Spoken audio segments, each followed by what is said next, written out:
O zamanlar yollar yoktu.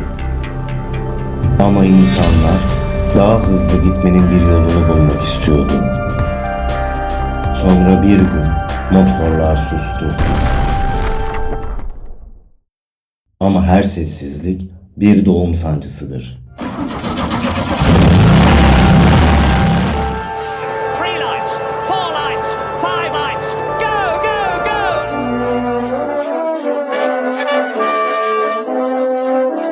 19. yüzyılın sonlarıydı. Dünya yeni bir şeyin eşiğindeydi. Buhar makineleriyle, trenlerle, fabrikalarla tanışan insanlık artık başka bir hayalin peşindeydi. Özgürlük. Ama o özgürlük bir atın hızıyla değil, motor sesiyle gelecekti. O yıllarda Fransa'da birkaç meraklı adam garajlarda at arabalarına motor takıyordu. Kimininki çalışmıyor, kimininki patlıyordu. Ama kimse vazgeçmiyordu. Ve sonunda biri o cümleyi kurdu. Peki hangimizinki daha hızlı gider? İşte her şey o soruyla başladı. Bir rekabet, bir merak ve sonrasında tarihin ilk otomobil yarışı 1894'te düzenlendi. Paris-Rouen. Gazeteler sponsor olmuştu çünkü kimse böyle bir deliliği finanse etmek istememişti. Katılımcılar arasında Peugeot, Panhard, De Dion gibi isimler vardı. Arabalar 3-4 beygir gücündeydi. Kimi buharlı, kimi benzinliydi. Ama o gün orada dünyayı değiştirecek bir şey oldu. O makinelerden çıkan ses insanların kalbine işledi. Küçük bir motorun çıkardığı gürültü bir çağın başlamasına haber veriyordu. Bu sadece bir yarış değildi. İnsanla çeliğin birbirine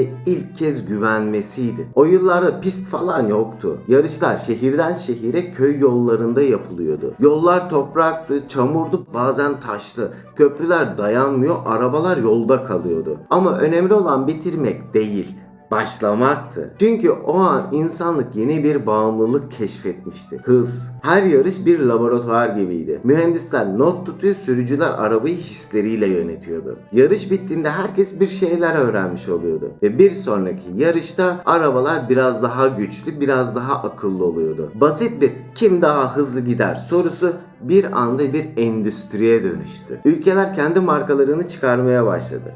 Fransa'nın mavisi, İtalya'nın kırmızısı, İngiltere'nin yeşili. Bu renkler sadece boya değildi, ulusal gururdu. Artık arabalar sadece araç değil, teknolojinin, zekanın ve cesaretin simgesiydi. Ama tabii o yıllarda güvenlik diye bir kavram yoktu. Sürücüler deri montla, başlarında şapka, gözlerinde toz gözlüğüyle yarışıyordu. Kask yoktu, kemer yoktu ama kalplerinde tarifsiz bir özgürlük duygusu vardı. O arabaları kullanmak rüzgarla arkadaş olmaktı. Kimi zaman seyirciler pistin hemen yanına dizilir, geçen arabaların kaldırdığı tozun içinde alkışlarlardı. Kimi zaman bir köprüde motor patlar, bir araba devrilir ama kimse yarışları durdurmazdı. Çünkü herkes aynı şeyi hissediyordu. Bu sadece hız değildi. Bu insanın kendi sınırlarını zorlamasıydı ve her finish çizgisi bir sonraki hayalin başlangıcı oluyordu. Artık herkes biliyordu. Bu makineler sadece metal değil, onlar geleceğin kalp atışları. Tarih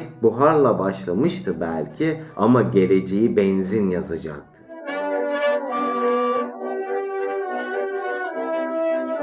Artık bu sadece birkaç çılgının yarışı değildi. Bu düzenli bir deliliğe dönüşmüştü. Takvimler 1906'yı gösteriyordu. Fransa'da Automobil Club de France adında bir topluluk akıllara durgunluk veren bir fikir ortaya attı. Arabalar aynı pistte belirli turlarda yarışsın. Yani rastgele yollar değil, gerçek bir yarış rotası. Ve böylece tarihin ilk resmi yarış serisi doğdu. Grand Prix de l'Automobile Club de France. O gün Grand Prix yani büyük ödül kelimesi ilk kez kullanıldı. Ama aslında o ödül sadece kazanana değil, insanlığa verilmişti. Çünkü o günden sonra hız artık organize bir tutkuydu. 1900'lerin başında otomobiller hala ilkel sayılırdı. Ama mühendisler durmuyordu. Daha güçlü motorlar, daha hafif gövdeler, daha iyi lastikler. Her yarış bir sonraki yeniliğin doğmasına neden oluyordu. Yani pist bir laboratuvardı aslında. Ve her ülke bu yeni dünyada kendi rengini belli ediyordu. Fransa maviydi,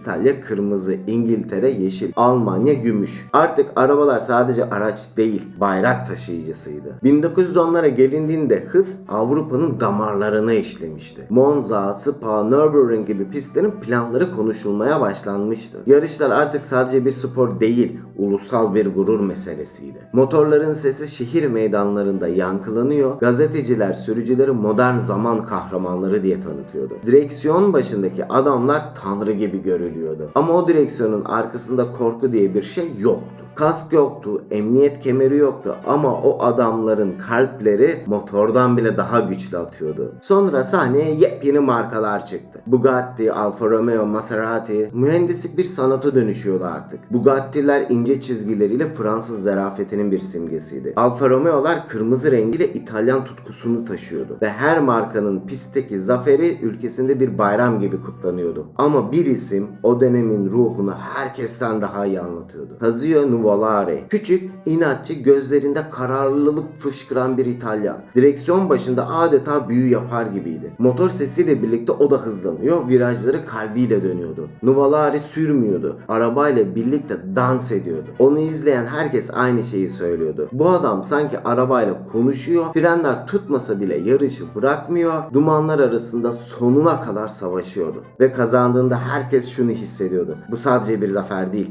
İnsan iradesinin kanıtıydı. Ama 1930'lara gelindiğinde yarışların rengi biraz değişti. Avrupa'da fırtına öncesi bir sessizlik vardı. Ekonomik kriz, siyasi çalkantılar, artan milliyetçilik ve bu ruh hali pistlere de taşındı. Almanya kendi mühendislik gücünü dünyaya kanıtlamak istiyordu. Hitler, Mercedes-Benz ve Auto Union'a devlet desteği verdi. Amaç Alman teknolojisini yenilmez göstermekti. Ve böylece Silver Arrows yani Gümüş Oklar efsanesi doğmuş oldu. 450 beygir Mercedes-Benz W25 ve 550 beygir gücünde Auto Union Type-C. Bugün bile çok yüksek sayılabilecek güçlerde olan 1930'lardaki çılgın canavarlar. O dönemde başka hiçbir araba onların yanına bile yaklaşamıyordu. Ferdinand Porsche'un imzasını taşıyan tasarımlar hem güzeldi hem ölümcül. Bu artık yarış değildi. Bu hızın ideolojiyle birleştiği bir gösteriydi. Fakat her zaferin bir bedeli vardı. Kazalar sıklaşıyor, ölümler artıyordu. Ama tribünler hep doluydu. Çünkü insanlar sadece arabaları değil, cesareti de izliyordu. O cesaret dönemin en büyük sahnesiydi. Yarışlar artık sadece hız değil, bir kültür olmuştu. Gazeteler her pazar sürücülerin kahramanlıklarını yazıyor, çocuklar kendi oyuncak arabalarının Nuvolari adını veriyordu. Ama 1939'da motor sesleri aniden sustu. Pistlerdeki gürültü yerini bombalara bıraktı. Ve bütün o çelikten hayaller bir savaşın gölgesinde sessizliğe gömüldü. O gün pistler boş kaldı. Çünkü dünya bambaşka bir yarışa girmişti.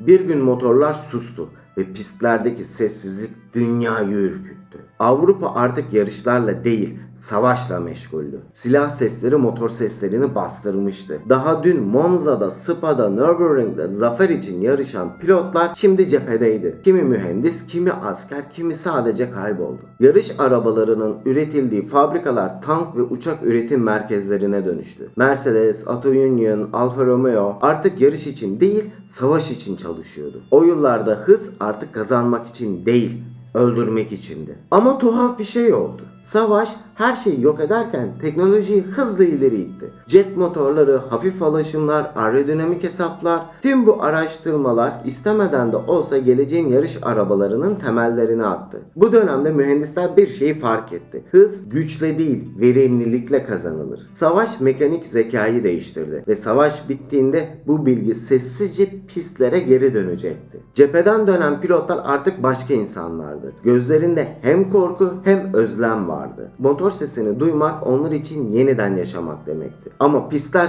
harap olmuştu. Yollar bombalarla delinmiş, tribünler yıkılmıştı. Yine de o sessizliğin içinde bir umut kıpırdanıyordu. Savaş bittiğinde Avrupa'nın üzerinde sadece duman değil, yeniden başlama isteği de vardı. İnsanlar bir kez daha motor sesini duymak istiyordu. Yeniden yarışmak, yeniden nefes almak. Sanki o hız hayatın kendisiydi. O yıllarda herkes bir şeylerini kaybetmişti. Ama yarışçılar hızlarını kaybetmeyi kabul etmedi. 1945'te savaş sona erdiğinde mühendisler garajlarına döndü. Eskiden yarış arabalarının durduğu raflarda artık savaş hurdaları vardı. Ama o hurdalar yeniden şekillenmeye başladı. Motorlar tamir edildi, hurda parçalar birleştirilmeye başlandı, pistler temizlendi, lastikler bulundu ve kimsenin bilmediği bir şey oluyordu. Fransa'da, İtalya'da, İngiltere'de, Almanya'da farklı takımlar aynı anda aynı fikri paylaşıyordu. Yeni bir başlangıç yapalım ama bu kez kuralları biz belirleyelim. Artık herkesin aklında aynı hedef vardı. Yarışları yeniden başlatmak. Ama bu kez daha düzenli, daha kontrollü ve dünyayı birleştiren bir formatta. İşte o fikir kısa süre sonra iki kelimeye dönüştü. Formula One.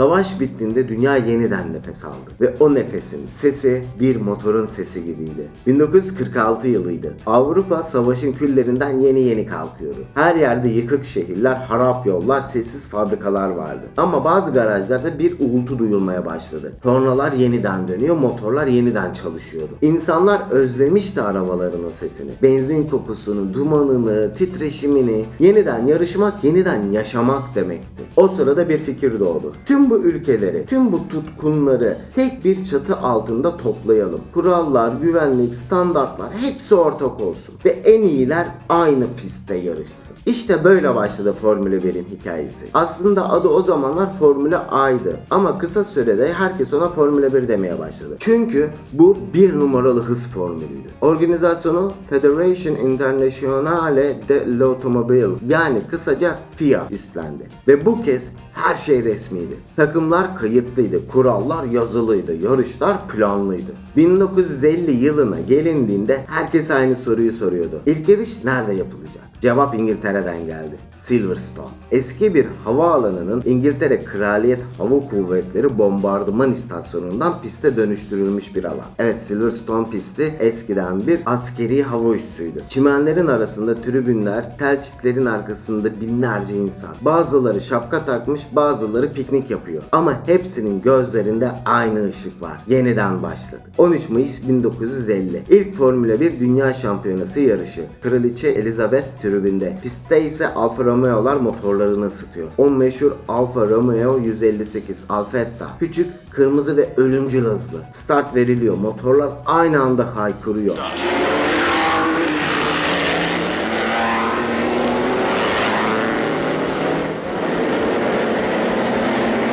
O an sadece bir yarış başlamıyor.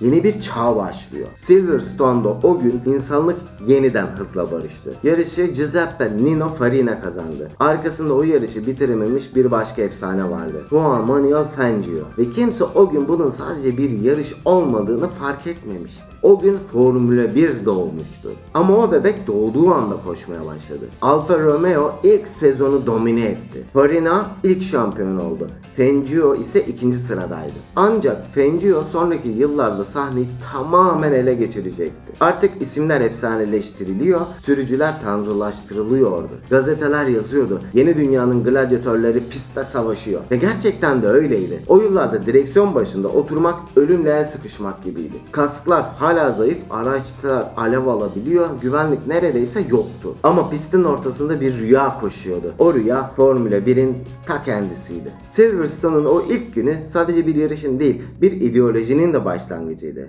O ideoloji basitti. En hızlı ol. Ne pahasına olursa olsun. O pistte sadece arabalar yarışmadı. İnsan doğasının en güçlü içgüdüsü yarıştı. Kazanmak. Artık her ülke kendi takımını kurmak istiyordu. Ferrari, Maserati, Mercedes, Cooper hepsi bu yeni çağın kapısına dayanmıştı. Ve herkes biliyordu ki bu yol artık geri dönülmezdi. Bir dönem kapanmış, yeni bir çağ başlamıştı. Artık bu sadece yarış değil, bir mühendislik savaşı, bir irade gösterisiydi. İnsanlar savaşmayı bırakmıştı ama rekabet etmeyi asla.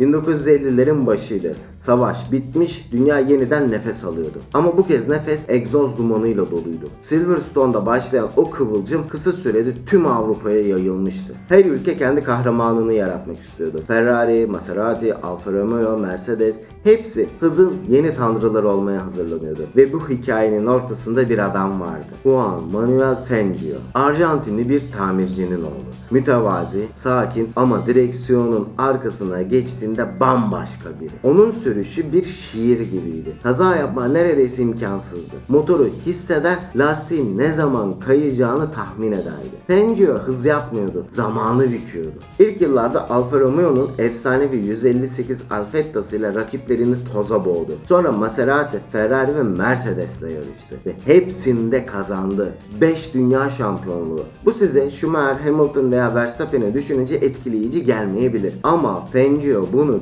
4 farklı takımla yapmış olmasıydı. Bu sadece bir sürücü başarısı değil, mekaniğe, fiziğe ve sezgiye hükmetmenin göstergesiydi. Ama Fangio yalnız değildi. Pistte başka yıldızlar da doğuyordu. Alberto Ascari, Sterling Moss, Mike Hawthorne, Luigi Musso her biri bambaşka bir karakterdi. Ascari Ferrari'nin altın çocuğuydu. Hızlı, dikkatli, mükemmelliyetçi. Ama kader onu erken aldı.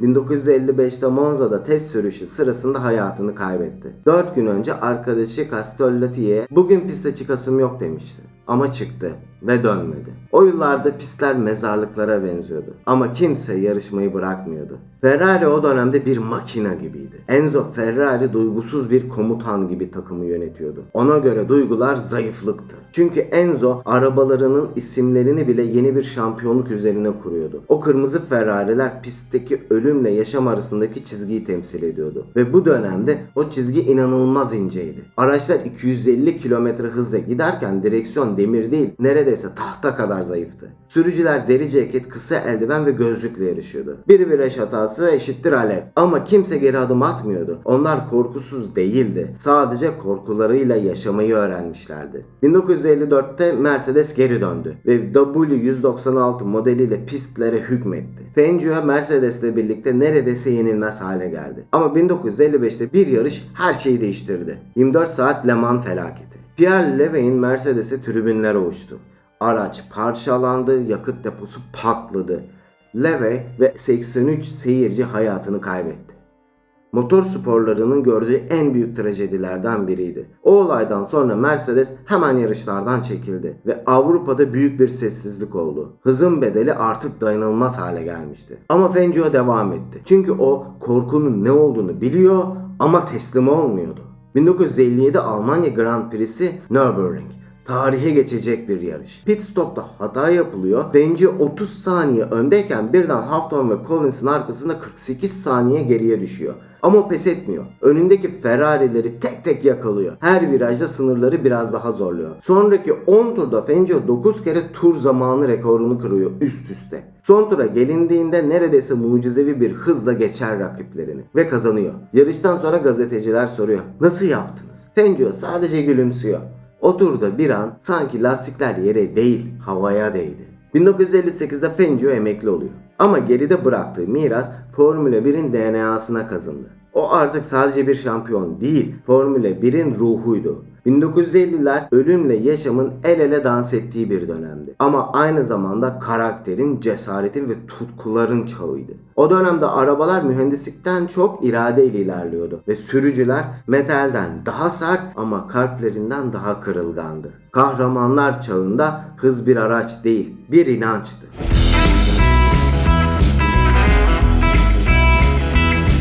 1950'lerde cesaret vardı ama 1960'larda zeka direksiyona geçti. Fangio'nun emekliliğiyle birlikte bir çağ kapanmıştı. Artık pistte yeni bir kuşak vardı. Genç, meraklı, mühendislikle iç içe bir kuşak. Onlar arabaların sadece motorla değil, düşünceyle de kazanabileceğini gösterecekti. O güne kadar bütün yarış arabalarının motoru öndeydi. Çünkü güç önde olmalı deniyordu. Ama İngiltere'de küçük bir takım bu kuralı sorguladı. Cooper. Garaj kadar küçük bir atölyede John Cooper ve ekibi şunu düşündü. Neden motoru arkaya koymayalım? Önce herkes güldü. Motoru arkaya almak ağırlık dengesini bozmak demekti. Ama Cooper o gün Formula 1'in geleceğini yazdı. 1959'da Cooper T51 sahneye çıktı. Motor arkadaydı, sürücü önde. Ve bu basit fikir bütün dengeyi değiştirdi. Araç virajlarda çok daha çevikti. Lastikler daha az ısınıyor, hız korunuyordu. O yıl Jack Brabham bu garip arabayla şampiyon oldu. Ve herkes anladı. Artık hiçbir şey eskisi gibi olmayacak. Bu devrimin ardından mühendisler yarışın yeni kahramanları haline geldi. Kimin arabası daha iyi soğutuluydu? Kimin aerodinamik yapısı daha akıllıcaydı? Formula 1 artık bir laboratuvara dönüşmüştü. İşte o laboratuvarın en zeki adamı sahneye çıktı. Colin Chapman. Lotus'un kurucusu, mühendislik dahisi ve az parçayla daha çok hız felsefesinin babası. Chapman'ın sözü meşhurdur. Simplify, then add lightness. Basitleştir, sonra hafiflet. O arabayı bir sanat eseri gibi görüyordu. Her cıvata, her panel, her parça bir amaca hizmet etmeliydi. Gereksiz olan her şey sadece yük demekti. 1962'de Lotus 25 geldi. Tarihin ilk monokok şasili Formula 1 aracı. Yani gövde artık boru değil, tek parça bir yapıydı. Daha hafif, daha sağlam, daha aerodinamik. Ve direksiyonun arkasında kim vardı? Jim Clark. Sessiz, mütevazi, mükemmel bir sürücü. O, Chapman'ın vizyonunu yolda gerçeğe dönüştürdü. Lotus 25 Formula 1'in evriminde bir dönüm noktasıydı. Clark 63 ve 65'te şampiyonlukları domine etti. Ve herkesin dilinde aynı cümle vardı. Clark'ı yenmek istiyorsan başka bir çağdan gelmen lazım. Ama teknoloji büyüdükçe tehlike de büyüyordu. Motorlar daha güçlüydü, lastikler daha ince, pistler hala aynıydı. Bu arabalar o yollar için fazla hızlıydı artık. Aerodinamik kanatlar ortaya çıktı. Önce küçük süs gibiydi, sonra ölüm kalım farkı yarattı. Artık arabalar yere yapışıyor, virajlar daha sert dönülüyordu. Ama bu aynı zamanda kaza olduğunda daha büyük bir felaket demekti. Hız zeka ile birleşmişti ama ölüm hala bir pit stop uzaktaydı. 1960'ların sonuna gelindiğinde Formula 1 bambaşka bir şeye dönüşmüştü. Artık pistte sadece pilotlar değil, mühendisler de yarışıyordu. Ve o mühendislerin isimleri pilotlar kadar ünlüydü. Chapman, Brabham, Ferrari, her biri farklı bir felsefe temsil ediyordu. Ferrari gücün ve tutkunun markasıydı. Brabham denge ve stratejinin, Lotus ise zekanın. Ve tüm bu fikirler tek bir hedefe hizmet ediyordu. Daha hızlı olmak. Ama hızın yükseldiği her dönem gibi bu da fazla uzun sürmeyecekti. Çünkü o güç bir noktada kontrolden çıkacaktı. Ve 1970'lere gelindiğinde Formula 1 yeniden o eski gölgesine dönecekti. Ölüm ve mücadele. Teknoloji kazanıyordu ama insanlar kaybetmeye başlıyordu.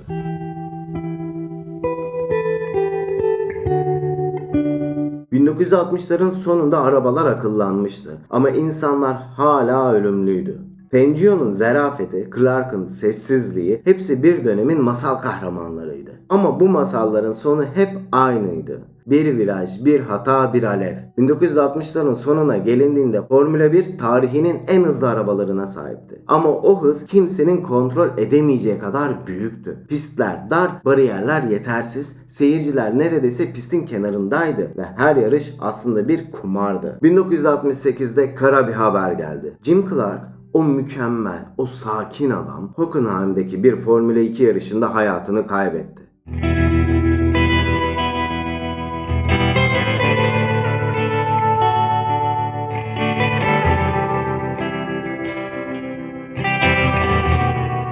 Yağmur, ince lastikler, kaygan asfalt ve bir anda sessizlik. Dünya şoktaydı. Jim Clark hata yapmayan adam. Ama Formula 1'in o yıllardaki gerçeği buydu işte. En iyiler bile bir gün düşüyordu.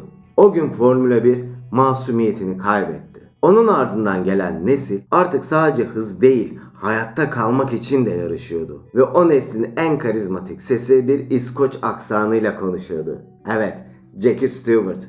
Stewart sadece bir pilot değildi. Aynı zamanda vicdanı yüksek bir devrimciydi. Kazaların ardından ambulansların geç gelmesini, yangın söndürücünün bulunmamasını ve pilotların kaderine terk edilmesini görmüştü. Ve dayanamadı. Basın toplantılarında sesini yükseltti. Hızdan korkmuyorum ama ihmalden korkuyorum demişti. Birçok kişi onu korkaklıkla suçladı. Ama o yıl Stewart yine şampiyon oldu. Ve her röportajda aynı şeyi söyledi. Bir kazayı önleyemem belki ama nedenini değiştirebilirim. İnsanların anlamadığı veya fark etmediği şey şuydu. Jackie Stewart'ın konuk olduğu bir belgesel izlemiştim. Orada Jackie bahçesini gezdiriyordu ve bir sürü bank vardı. Her bankın üstünde bir yarışçının ismi yazıyordu. Yarışlarda ölen arkadaşlarının ismi. Formula 1 şu anki güvenliğini aslında o zamanlardaki Jackie'nin uğraşlarına borçlu. Bu dönemde arabalar giderek güçleniyordu. Lotus 72, Ferrari 312, Brabham BT46. Her biri mühendislik harikasıydı. Ama aynı zamanda birer ölüm tuzağı. Yakıt deposu sürücünün yanındaydı. Bir çarpışmada patlama kaçınılmazdı. Yangın elbiseleri yetersizdi. Kasklar hala kırılabiliyordu. 1968'den 73'e kadar Formula 1 tam 10 pilotunu kaybetti. Bazıları antrenmanda, bazıları yarışta, bazıları ise sadece bir fren arızasında. O yıllarda zafer kadar ölüm de normaldi. Ama garip bir şey vardı. Tribünler yine doluydu. İnsanlar bu tehlikeyi bilerek izliyordu. Belki de bu yüzden Formula 1 bu kadar büyüktü. Çünkü herkes o riskin büyüklüğünü biliyor ama yine de motorun o sesini duymak istiyordu. 70'lerin başında Stewart'ın çabaları sonuç vermeye başladı. FIA sonunda güvenlik konusunu ciddiye aldı. Kasklar güçlendirildi, yakıt depoları yeniden tasarlandı. Pist kenarlarına bariyerler eklendi. Ama yine de kimse emin değildi. Bir gün kazanan pilot ertesi gün yok olabiliyordu. Ve belki de bu yüzden o dönemin kahramanları bugününkilerden daha ölümsüzdü. Çünkü ölümden korkmayan insan zamandan korkmaz. Bu yıllar Formula 1'in hem en tehlikeli hem en romantik dönemiydi. Pilotlar düşüyor, yenileri doğuyordu. Her kayıpla birlikte spor biraz daha büyüyor ama biraz daha kararıyordu. Yine de herkes aynı nedenle oradaydı. Hız için. O kısa an için. Motorun haykırdığı, dünyanın sustuğu o an için. Bazıları için bu bir yarıştı. Diğerleri için bir yaşam biçimi.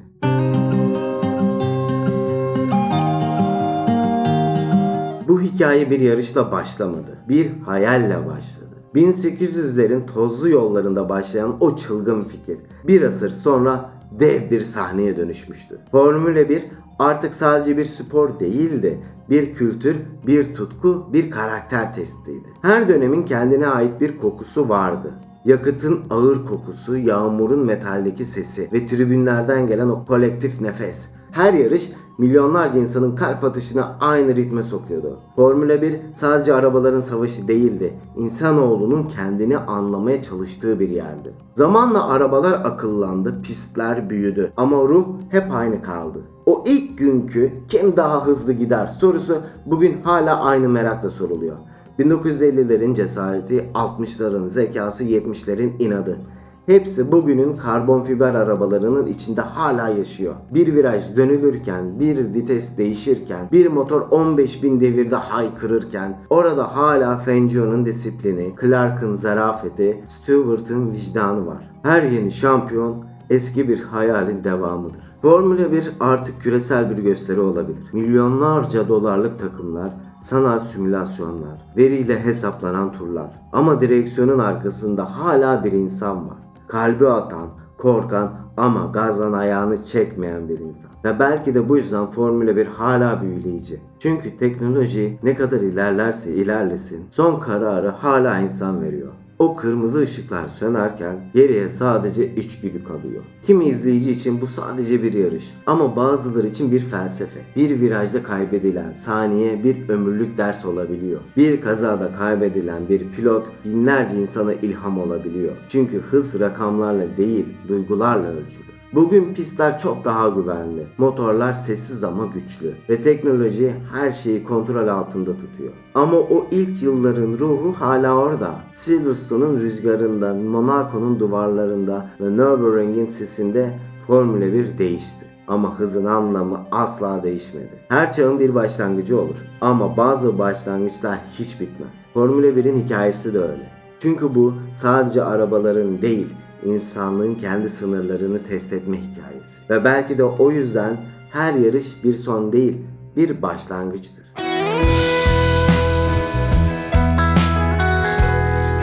Her hikaye bir başlangıçla başlar ama bazı hikayeler hiçbir zaman gerçekten bitmez. Formula 1'in ilk yarım yüzyılı insanlığın çeliği, korkuyu ve tutkuyu aynı potada erittiği bir dönemdi. O yıllarda mühendisler sihirbazdı, pilotlar kahramandı ve pistler birer savaş alanıydı. Ama her devrim bir başka devrimin habercisidir. Artık 70'ler geride kalırken yeni bir dönem kapıda beliriyordu. Bir dönemde cesaret, bir dönemde zeka, bir dönemde inat kazandırmıştı. Ama şimdi sahneye duygularını da direksiyonla birlikte yöneten bir nesil geliyordu. 80'lerin başında motor sesleri değişti. Turbo çağının gürültüsü pistlerde bir fırtına gibi esiyordu. Arabalar artık sadece hızlı değil, delicesine güçlüydü. Ve o dönemde yepyeni yüzler sahneye çıktı. Niki Lauda, kazadan doğan bir efsane. Alain Prost, hesap makinesi kadar soğukkanlı. Nigel Mansell, kalbiyle yarışan savaşçı. Ve Brezilya'dan bir fırtına yaklaşıyordu. Ayrton Senna. O, hızın ne demek olduğunu değil, hızın nasıl hissettirdiğini anlatacaktı dünyaya. Yeni jenerasyon artık sadece arabaları değil, ruhlarını da yarıştırıyordu. Senna ve Prost'un rekabeti Formula 1'in tarihini sadece değiştirmedi, bir efsane yarattı. Her viraj bir satranç hamlesi gibiydi. Ama o oyunun kazananı sadece saniyeleri değil, kalpleri de fetheden olacaktı. 90'ların başına gelindiğinde Formula 1 artık küreseldi. Milyonlar televizyon başında nefesini tutuyor. Her yarış bir pazar ayinine dönüşüyordu. Teknoloji ilerlemişti ama duygular aynıydı. Korku, cesaret, tutku, kayıp. Senna'nın Imola'daki son virajı o çağın noktasını koydu. Ama aynı zamanda yeni bir cümle başladı. Çünkü onun mirası arkasından gelen herkesin direksiyonuna kazınmıştı. Senna öldü belki ama hızın anlamını sonsuza kadar değiştirdi. Ve sonra bir çocuk geldi. Sessiz, dikkatli, kararlı. Michael Schumacher. O Formula 1'in başka bir çağını temsil etti. Disiplin, strateji ve kusursuzluk. O artık sadece bir pilot değil, bir makineydi. Ve pistin diğer ucunda onu avlamaya çalışanlar vardı. Damon Hill, Jack Villeneuve ve bir gün bir fin fırtınası, Mika Hakkinen.